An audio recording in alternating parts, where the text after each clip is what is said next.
ఆశా వర్కర్లకు 18,000 జీతం ఇస్తామని చెప్పి మాట ఇచ్చింది. ఉద్యోగ భద్రత ఇస్తామని చెప్పింది. మొన్న ఆశా వర్కర్లు కోటిలో రిప్రజెంటేషన్ చేయడానికి పోతే మీరు టీవీలో చూసుంటారు. TDH రిషిక మినప సున్నుండలంటే స్వచ్ఛమైన నెయ్యి బెల్లంతో తయారు చేసింది. ప్రోటీన్, మినరల్స్ అండ్ ఫైబర్ ఉంటుంది. శక్తికి తేజస్సుకి DDH వారి రిషిక సున్నుండలు. రుచి అమోఘం, శక్తి అపారం. పోలీసులు ఏ రకంగా ఆశా వర్కర్లను ఎగిరెగిరి కొడుతున్నారో ఇది ప్రజాపాలన. మాట్లాడితే ఏమంటాడు మరి ప్రజాపాలన ఏది నీ ప్రజాపాలన?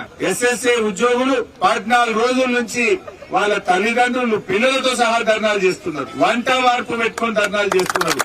రకరకాల రూపాల్లో నీ దృష్టిని ఆకర్షించే ప్రయత్నం చేస్తే మొద్దు నిద్రపోతున్నావా? నీకు కనబడతలేదా? మేము అసెంబ్లీలో కూడా మా ప్రభాకర్ రెడ్డి ఎమ్మెల్యే గారు మాట్లాడిండు, నేను మాట్లాడినా, మా సుభాష్ రెడ్డి అనే కౌన్సిల్ లో మాట్లాడిండు. ఇంతమంది మేము మాట్లాడుతుంటే కూడా శరణం లేకుండా ఇవాళ రేవంత్ రెడ్డి తయారైపోయాడు. ఆయనకు అల్లు అర్జున్ సమస్య ముఖ్యమైంది కానీ ఈ 20,000 మంది SSA ఉద్యోగుల సమస్య ముఖ్యంగా.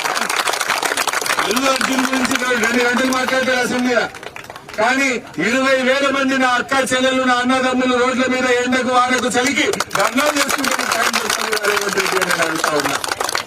ఏం దీని మీద మాట్లాడవా? మేము అసెంబ్లీలో మాట్లాడితే ఊ అనడు, కా అనడు, కుయ్యి అనడు, కయ్యి అనడు. ప్రశ్నిస్తే కనీసం లేదు సమాధానం చెప్పాలి కదా. సమాధానం చెప్పే తెలివి లేదు ప్రభుత్వానికి. అన్ని అబద్దాలు చెప్తూ, గోబలు చెప్తూ అధికారంలోకి ఇచ్చిన తర్వాత ఇవాళ కడుపులో గుడ్డేటట్టు చేస్తున్నాడు. అందరినీ వాడుకున్న తర్వాత అన్ని వర్గాలకు మోసం చేస్తున్నాడు.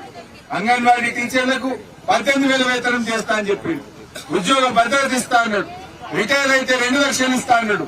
నా ఉద్యోగ భద్రత లేదు, నా 2 లక్షలు లేవు, 18,000 జీతము లేదు.